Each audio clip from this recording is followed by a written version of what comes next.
próximo 1 de agosto se estarán cumpliendo 100 años del comienzo de la llamada Guerra Cristera. Creo que la fecha nos invita a realizar algunas reflexiones a propósito del Estado mexicano, su fortaleza, su disfuncionalidad,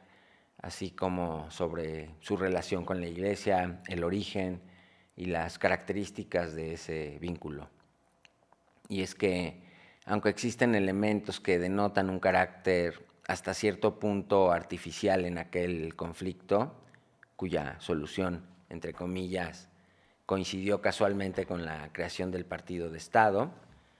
lo que es un hecho es que se trató de un capítulo más bastante poco investigado de la relación Iglesia-Estado en nuestro país. Vamos a analizar el tema en estos minutos, esperando que nos acompañen. Lo primero que hay que decir es que el conflicto entre la Iglesia y el Estado acompaña la historia de México desde tiempos de la colonia, periodo en el cual fueron numerosos los choques entre la autoridad política y la autoridad religiosa, conflictos que generalmente se resolvían antes de que estallaran, pero que en ciertos momentos de tensión se hicieron explícitos mediante duras confrontaciones más o menos violentas,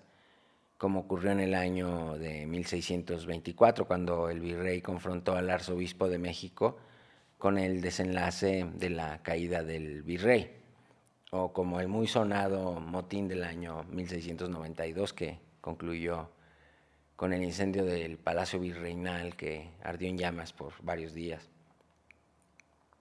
La independencia, que es indudablemente un logro político y social de la ciudadanía, supuso al mismo tiempo otra independencia con la que quizá nadie contaba, la independencia de la Iglesia con respecto al gobierno civil, es decir, su independencia con relación al Estado. Recordemos, por ejemplo, que durante todo el tiempo que duró la colonia, el nombramiento de los obispos fue una prerrogativa del monarca español, del rey de España, es decir, no del Papa, sino del rey. Así vemos a tíos, primos, amigos personales del rey ostentando las diócesis y las arquidiócesis, desde luego contando con la ratificación del Papa, pero siendo designados por el jefe de Estado. Al consumarse la independencia, incluso después de haber sido reconocida por la propia corona y hasta por el mismo Vaticano, esta prerrogativa, producto del patronato eclesiástico, no pasó a las nacientes soberanías americanas, como en un primer momento algunos pudieron haber pensado. En el caso de México, durante el siglo XIX, la Iglesia se negó reiteradamente a negociar un patronato y no digamos un concordato como ocurrió con Francia durante el gobierno de Napoleón Bonaparte, apostando más bien a una política de desgaste, incluso en algunos momentos de absorción del Estado por parte de la Iglesia como parte de la doctrina ultramontana, de la que el Papa Pío IX fue un digno representante y un defensor a ultranza. La reforma juarista, así como el antecedente de la primera reforma intentada por don Valentín Gómez Farías, fueron producto en buena medida de esta falta de entendimiento entre el Vaticano y el Estado mexicano, que, como recordarán, se resolvió a favor de la nación mexicana después del triunfo del juarismo sobre la intervención francesa y el imperio de Maximiliano y Carlota. Al menos eso se creyó entonces, ¿no? Lo cierto es que décadas después, cuando el régimen porfiriano se aproxime a su fin, hacia 1910, lo que veremos será, por el contrario, una recuperación asombrosa de las prerrogativas, los privilegios y los intereses ligados a la Iglesia. Sobre todo si tomamos en cuenta la situación tan desfavorable en la que había quedado tras la reforma juarista, que la había despojado de sus bienes, que había delimitado sus funciones con respecto al Estado y que hasta cierto punto lo había sometido a la Constitución de 1857 que tanto detestaba, ¿no? Sucedió que al instalarse en la presidencia mediante el golpe de Estado de Tuxtepec, Porfirio Díaz se apoyó desde luego en la estructura eclesiástica para poder sostenerse en el poder. Esto se ve claramente en su afán desesperado por establecer comunicación con el arzobispo de Puebla, Pelagio Antonio Labastida y Dávalos, así como en el apoyo que recibió su movimiento por parte de los primeros cristeros michoacanos, quienes se levantaron contra el Estado precisamente al tiempo en que Porfirio Díaz intentaba derrocar al gobierno de Lerdo de Tejada en 1876. Consolidado Porfirio al frente del gobierno nacional, los intereses conservadores, conscientes del carácter militarista y arbitrario del nuevo caudillo, se ilusionaron con la restauración de un tipo de régimen, si no ya colonial, monárquico, por lo menos autoritario, dictatorial, algo más ad hoc con la visión del Papa Pío IX, autor del Sílabus, o listado de los principales errores de nuestro tiempo, que condenaba el racionalismo, la separación de la Iglesia y el Estado y el no sometimiento de la inteligencia al magisterio de la Iglesia, nada menos, entre otras ideas muy anquilosadas. El periodo porfiriano fue, pues, lo más cercano que estuvimos de alcanzar un patronato con la Santa Sede, sin contar, desde luego, con el imperio de Maximiliano y Carlota, que implícitamente suponía ya un entendimiento entre el poder político y el poder religioso. El propio obispo Labastida visitó a Maximiliano en Miramar para acabar de convencerlo de que viniera a México a ceñirse la corona. Inexplicable será nuestra demencia si no sabemos apreciar el don que nos hace el cielo con estos príncipes, escribió el obispo Labastida de Puebla, después de ser recibido por Maximiliano.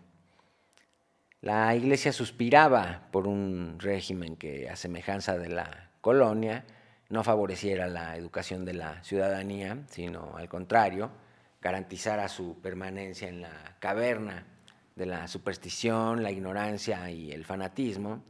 creando así las condiciones ideales para la generación de grandes riquezas y para la penetración del capital extranjero. Ese fue el caso claramente del porfiriato, que por más de 3 décadas, atropellando la Constitución, pero sin derogarla, dejándola ahí, vigente, entre comillas, facilitó la implantación de un régimen extractivista de superexplotación, profundamente autoritario y antinacional, ante la mirada aprobatoria de una iglesia que, como hemos dicho, experimentó en esos años una restauración señorial. Podemos citar los casos de la arquidiócesis de Yucatán, que con el florecimiento de la industria enequenera se enriqueció de forma paralela a los más grandes productores de fibra, mostrándose indiferente ante la dolorosa esclavización de la población indígena. Y qué decir de la arquidiócesis de Oaxaca, encabezada por uno de los más grandes amigos del dictador, el arzobispo Eulogio Guilou, frente a cuyas narices se instaló la famosa prisión de trabajos forzados de Valle Nacional.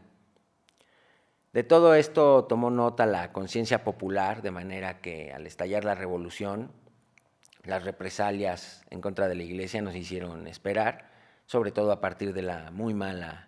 decisión política del clero de respaldar el golpe de Estado del general Victoriano Huerta, al que no solo financió, sino que abiertamente cerró filas con él, participando en varios actos públicos tendientes a la consolidación de su tiranía. Tiranía que afortunadamente fue breve y que dio lugar, una vez derrocado el dipsómano y golpista general, al proceso constituyente del que habría de surgir una nueva constitución, la Constitución de 1917. Esta Constitución dispuso una serie de medidas con las que la Iglesia no quiso condescender, acusándolas de violaciones a sus más sagrados derechos.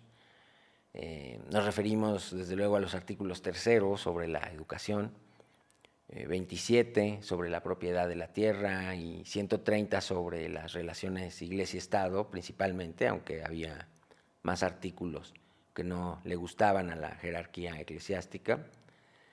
de manera terminante, al día siguiente de la promulgación del Código Legal, la Iglesia protestó a través del arzobispo de México, José Mora y del Río, asegurando que jamás podría ceñirse a las disposiciones contenidas por esta nueva Constitución, que, sin embargo, se convirtió a partir de entonces en el marco de referencia de una nueva sociedad. El problema era de muy difícil solución para el régimen de la Revolución. No en vano los gobiernos de Carranza, Adolfo de la Huerta y Álvaro Obregón fueron incapaces de tramitar en el Congreso las leyes reglamentarias de algunos de los más importantes artículos de la Constitución, entre otros aquellos que eran objeto de la protesta eclesiástica. Con la llegada de Plutarco Elías Calles a la presidencia en el año de 1925, esta situación cambió y el sucesor de Obregón retomó el tema de la reglamentación de los artículos de la Constitución, cuya aplicación había quedado pendiente. Durante su primer año de gobierno, Calles emitió una ley petrolera que reglamentaba el artículo 27, provocando una tensión muy fuerte en nuestras relaciones con los Estados Unidos. Se habló de una invasión armada y de una serie de comunicaciones entre los presidentes Calles y Coolidge a través de canales no convencionales, y finalmente el embajador James Sheffield fue removido de su puesto en muy malos términos. Vino entonces un arreglo casi definitivo de la cuestión petrolera, arreglo muy desfavorable para México tras un fallo de la Suprema Corte de Justicia en sentido favorable a las petroleras, y posteriormente el nombramiento de un nuevo embajador norteamericano para México, Dwight Morrow, cuya actitud hacia el gobierno de Calles fue completamente distinta a la del belicista Sheffield. Para 1926, durante su segundo año de gobierno, Calles se dirigió nuevamente contra los intereses del viejo régimen porfiriano, esta vez directamente contra la Iglesia, mediante la reglamentación del artículo 130, exigiendo, entre otras cosas, el registro de los sacerdotes ante la Secretaría de Gobernación, limitando el número de ministros extranjeros de culto y prohibiendo formalmente a la Iglesia la administración de centros educativos, entre otras medidas con las que, como hemos dicho, la Iglesia se negó a transigir. La jerarquía ordenó entonces a los curas el cierre de los templos, llamando a sus fieles a resistir lo que consideraba un atropello a la libertad de cultos, convocando a dar inicio a este movimiento de resistencia el mismo día en que la ley Calles debía entrar en vigor, es decir, el 1 de agosto de 1926. Antes, sin embargo, ocurrieron algunos sucesos extraños, como la aparición de una iglesia mexicana, una especie de escisión de la Iglesia Católica, una iglesia cismática, encabezada por un personaje singular, el famoso patriarca Pérez, que se hacía llamar Papa y que se trataba de un cura que tomó por asalto la iglesia de la Soledad en la Merced, en la Ciudad de México, apoyado por algunos sindicatos de obreros oficialistas. La famosa creación de la Iglesia Mexicana fue un suceso que no tuvo la menor trascendencia, histórica sobre todo, pero que sí preparó el ánimo del pueblo católico para que se pusiera en guardia. Este señor, el patriarca Pérez, según recuerdo, con los años se reconcilió con la Iglesia y la susodicha Iglesia Mexicana no pintó más en el horizonte,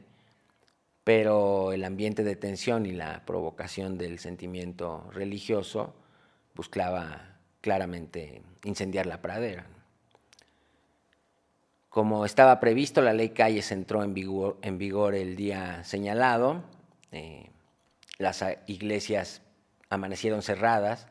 y las protestas de los católicos organizados comenzaron a expresarse en las calles recurriendo a distintos mecanismos de presión,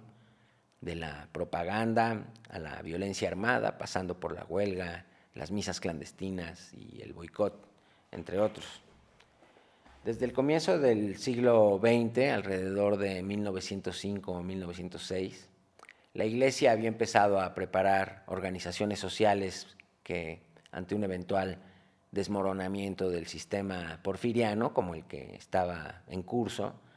defendiera los privilegios de la institución con el argumento y seguramente también con el sentimiento de luchar en defensa de la fe.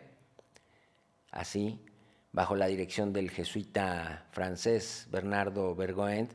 se creó la Asociación Católica de la Juventud Mexicana, las Damas Católicas y algunas otras organizaciones que, llegado el momento, precisamente en 1926, se coaligaron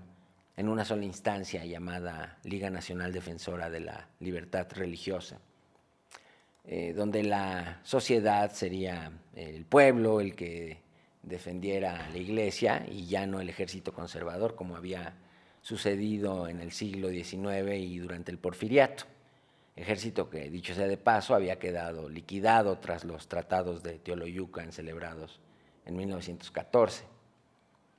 Así pues, en Jalisco, Michoacán, Guanajuato y Zacatecas, los llamados cristeros consiguieron conformar partidas más o menos respetables de combatientes, y en estados como Veracruz, Puebla, Querétaro y el Estado de México, aunque menores en número, también hicieron su lucha, la cual, sin poner en peligro el control territorial del Estado, se hizo sentir con fuerza suficiente como para complicar la marcha del gobierno, dibujando en el horizonte un futuro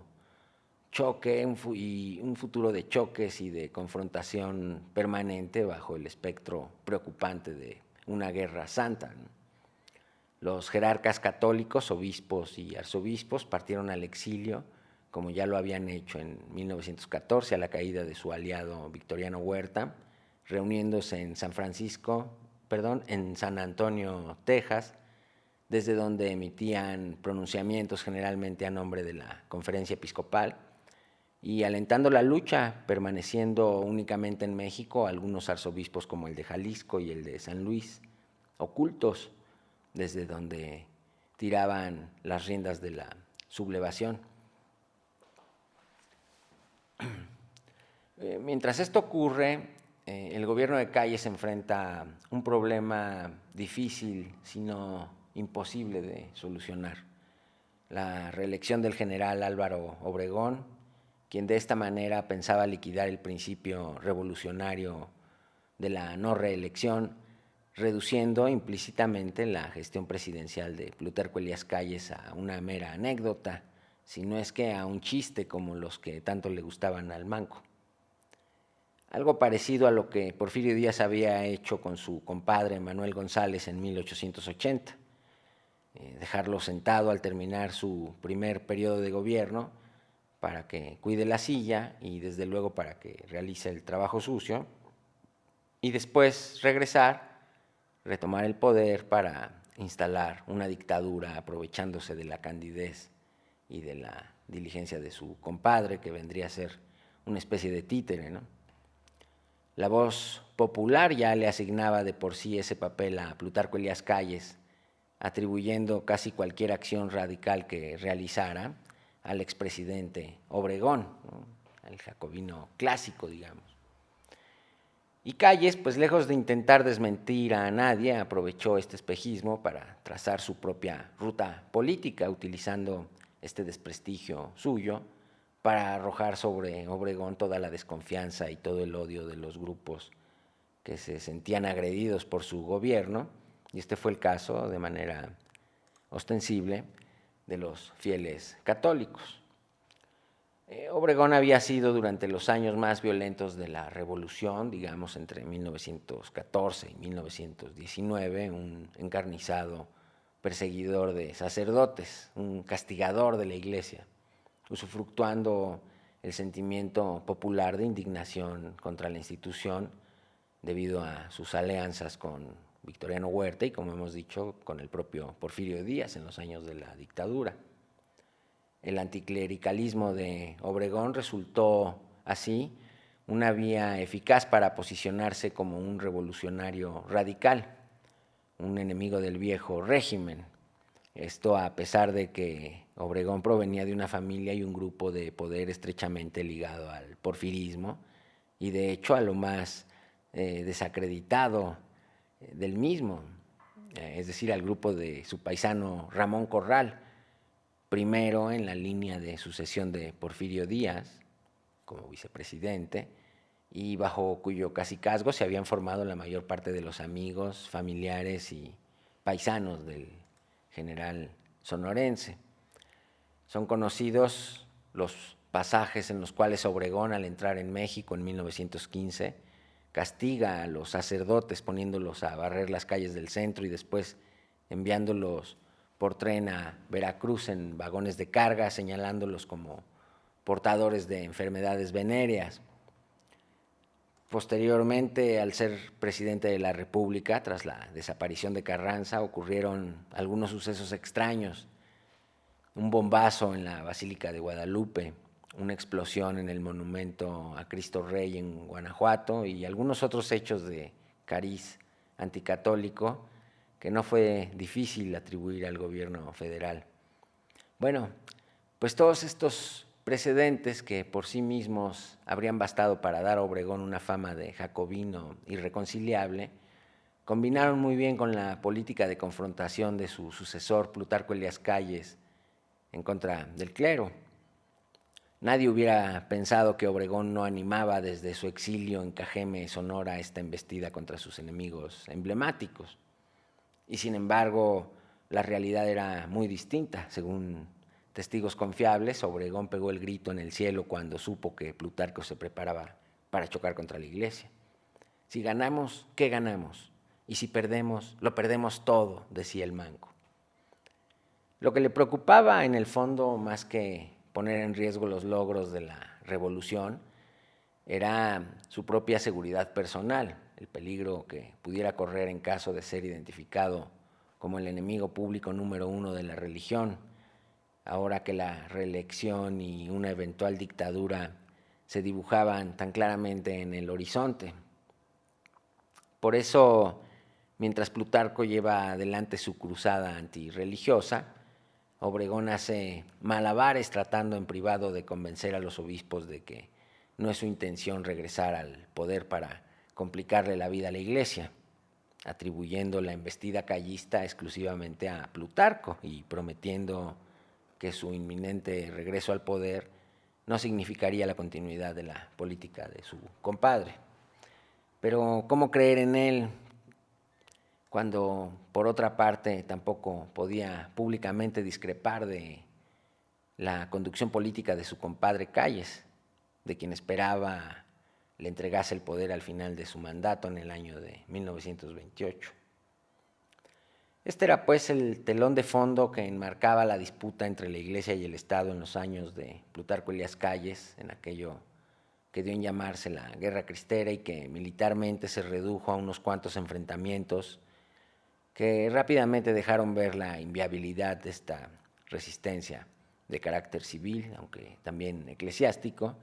en contra de un gobierno revolucionario recién pacificado,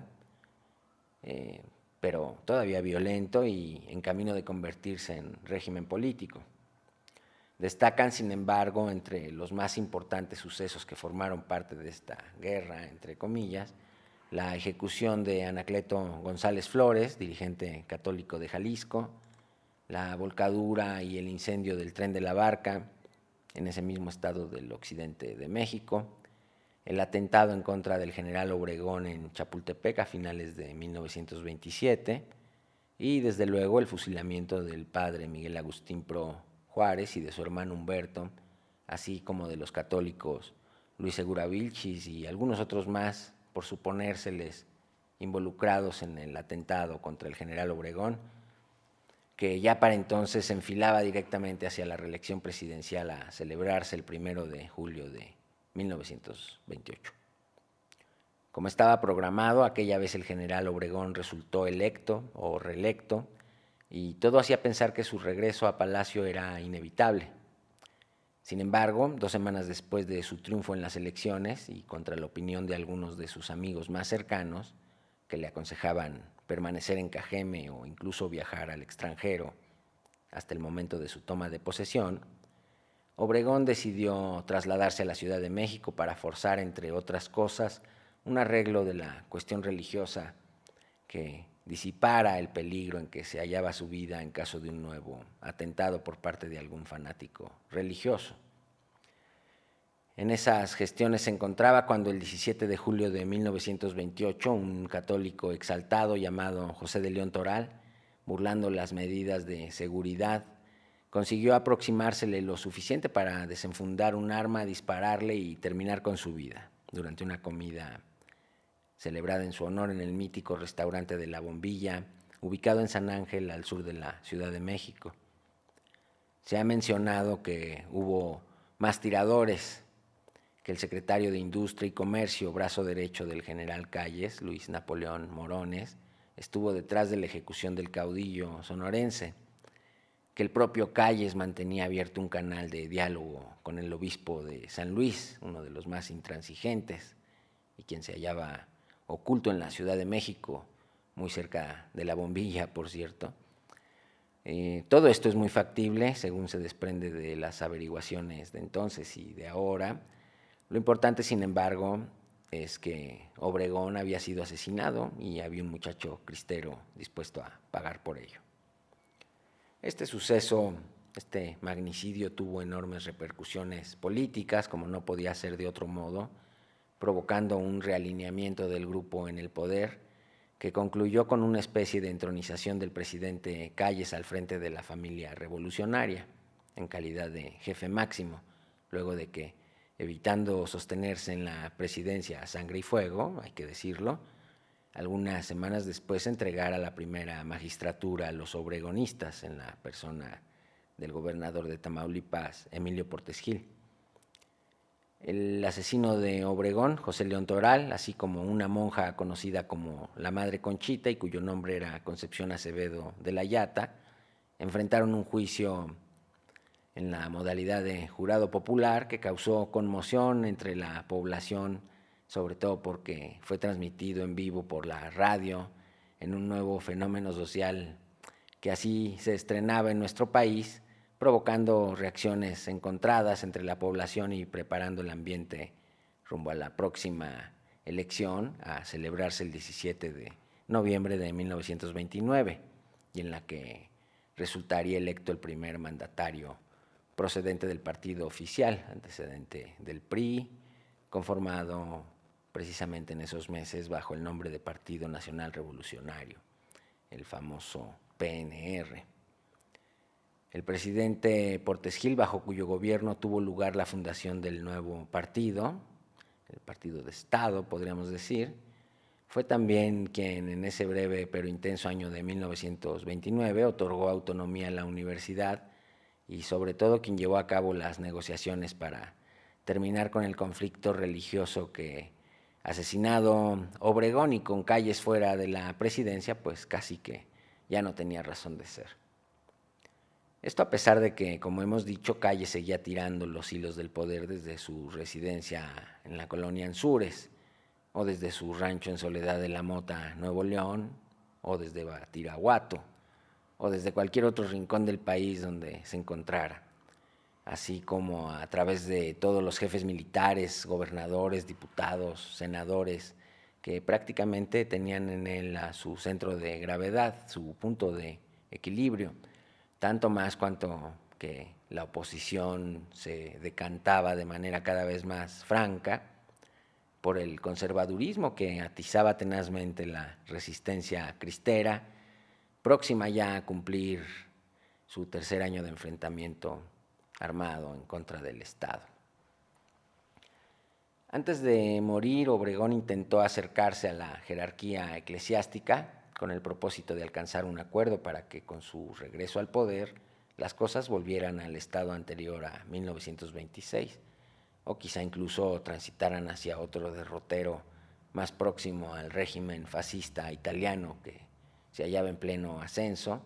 y que en ese mismo año de 1929 celebraría un acuerdo con el Vaticano en materia de relaciones Iglesia-Estado, el famoso Tratado Luterano. Naturalmente, esas negociaciones desaparecieron con el asesinato del presidente electo. Calles, sin embargo, tenía su propio canal de comunicación con la Iglesia. El arzobispo de Morelia, Leopoldo Ruiz y Flores, y el obispo de Tabasco, Pascual Díaz y Barreto, a través de los cuales Calles intentaba alcanzar un acuerdo con Roma a condición expresa de que la Iglesia acatara las disposiciones constitucionales. Una declaración de guerra prácticamente, pero también un puente que en algún momento podría servir para destrabar el conflicto. Esa oportunidad llegó en junio de 1929, el día 12, cuando, fuertemente presionados por el gobierno norteamericano y por la jerarquía católica de ese país, que había quedado a cargo de los asuntos de México, los jerarcas de Morelia y de Tabasco y el gobierno mexicano se sentaron a dialogar, más que sobre el fondo del problema, sobre la forma de poner fin al conflicto, procurando lesionarse mutuamente lo menos posible de cara a una declaración de paz que necesariamente impondría sacrificios para ambas partes. El 21 de junio de 1929 se firmaron pues los acuerdos que dieron pie al llamado modus vivendi, es decir, a las nuevas relaciones Iglesia-Estado. El Estado afirmó no tener el propósito de acabar con la religión católica, y la Iglesia se comprometió a obedecer la ley y a llamar a sus fieles a abandonar su actitud belicista. Propósito este último que no fue sencillo, pues a pesar de que la amnistía era parte de los acuerdos con el gobierno, una gran cantidad de católicos, de los más exaltados, se negaban a dejar las armas e incluso terminaron acusando a los obispos Ruiz y Flores y Díaz Barreto de haber entregado la lucha al gobierno bolchevique, masón y anticristiano dirigido desde las sombras por Plutarco Elías Calles. Todavía 100 años después, los sectores más radicales de la Iglesia dirigen sus acusaciones